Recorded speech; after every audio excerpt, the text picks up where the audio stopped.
Soybean के भाव में भारी गिरावट दर्ज की गई। आगे क्या इसके भाव बढ़ने की संभावना है और किस वजह से भाव में गिरावट आई है, जानेंगे पूरी रिपोर्ट इस वीडियो में। नमस्कार, मैं हूं शिवांगी और आप देख रहे हैं एमसूरवा एग्रो का डिजिटल पेज।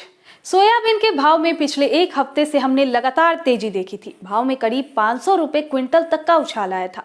सोयाबीन के बारे में जैसा कि हर रिपोर्ट में हमने आपको बताया था कि सोयाबीन के सबसे बड़े उत्पादक और निर्यातक देश ब्राजील और अर्जेंटीना में सूखा पड़ने के कारण वहां पर इसकी कमी देखी गई थी। ये दोनों देश पूरे विश्व का लगभग 50% तक सोयाबीन का प्रोडक्शन और निर्यात करती है, लेकिन खराब मौसम की वजह से उत्पादन में आई कमी के कारण जो भी देश यहाँ से आयात करते थे वो विकल्प के तौर पर अमेरिका का रुख करने लगे।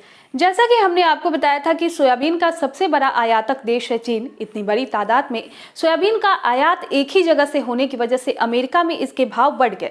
अमेरिका से सोयाबीन का आयात भारत ने भी किया है, पर हर प्रोडक्ट में, चाहे वो कमोडिटी प्रोडक्ट हो या कोई और, एक लंबी तेजी के बाद मंदी भी जरूर आती है, क्योंकि जितने भी स्टॉकिस्ट हो, चाहे वो वायदा बाजार के हो या हाजिर बाजार के, जब भी उनको खरीद भाव से ज्यादा मुनाफा दिखने लगते हैं तो वो बेचना शुरू कर देते हैं, जिसे हम मुनाफा वसूली भी कहते हैं।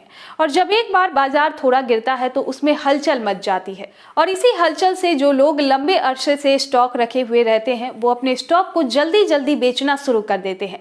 कोई भी प्रोडक्ट में मंडी आने के बाद तेजी आएगी या नहीं, ये उसके फंडामेंटल यानी उसके बुनियाद पर निर्भर करता है। मतलब कि किसी भी फील्ड में तेजी के बाद मंदी आना स्वाभाविक है, पर दोबारा तेजी आएगी या नहीं, ये उसके डिमांड, उत्पादन, उसकी सप्लाई, इंटरनेशनल प्रेशर और उसके बारे में चल रही अफवाहों पर निर्भर करता है। सोयाबीन के केस में भी ऐसा ही कुछ है। बारी बारी से हर टॉपिक पर चर्चा करते हैं ताकि आप सबको भी मार्केटिंग सिनेरियो समझ आ जाए। सोयाबीन का डिमांड काफी बना हुआ है। इसकी डिमांड में किसी भी देश से कमी नहीं दिख रही है। मतलब कि पहला पॉइंट पॉजिटिव है। इसका दूसरा है उत्पादन। तो इसके उत्पादन में भारत में कमी आई थी, पर इसके स्टॉक मंडियों में लिमिट आ रही है। कारण विदेशों में भाव बढ़ना और विदेशों में स्टॉक में भी कमी है और उत्पादन में भी। मतलब कि ये पॉइंट भी पॉजिटिव दिख रही है, डिमांड का ज्यादा होना और स्टॉक का लिमिट होना। तीसरा है सप्लाई। तो इसके सप्लाई में फिलहाल पोजीशन अच्छी बनी हुई है, लेकिन जिस तरीके से हालात दिख रहे हैं अमेरिका और चीन के बीच में, आगे इसके फर्क पड़ सकता है, क्योंकि अमेरिका ने पहले ही बोला है कि वो रूस को इकोनॉमिकली कमजोर करेगी। वही रूस का साथ चीन दे रहा है, तो इसका कुछ असर बाद में देखने को मिल भी सकता है और नहीं भी। इंटरनेशनल प्रेशर की बात करें तो खाद्य तेलों में प्रेशर बहुत है। हमारा यहाँ प्रेशर का मतलब है जितने भी खाद्य तेल है सोयाबीन के अलावा, उसके डिमांड और सप्लाई में तालमेल में थोड़ी कमी है। जिस तरीके की डिमांड अभी बनी हुई है उस हिसाब से सप्लाई नहीं किया जा रहा है। अगला है अफवाह। बाजार में पहले से ही भाव को लेकर एक अफवाह बनाई जाती है, चाहे वो कोई भी प्रोडक्ट हो। इसके बारे में थोड़ा सा और समझाना चाहेंगे।